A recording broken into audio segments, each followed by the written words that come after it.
బాహుబలి 1 కన్నా బాహుబలి 2 ప్రపంచవ్యాప్తంగా అపూర్వ విజయం సాధించింది.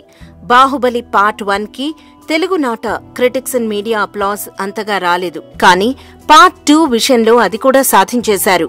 బాహుబలి 2 విడుదలకి ముందు తెలుగు మీడియాని అంతగా పట్టించుకోలేదు బాహుబలి టీం.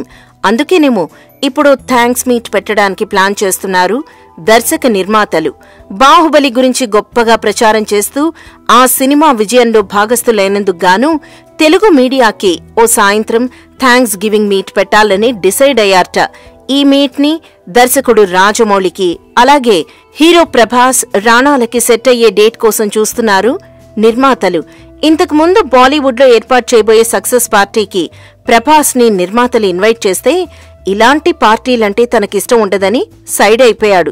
మరిప్పుడు తెలుగు వారి థ్యాంక్స్ మీట్ కైనా వస్తాడో లేక దీనికి కూడా డుమ్మా కొడతాడో చూడాలి మరి.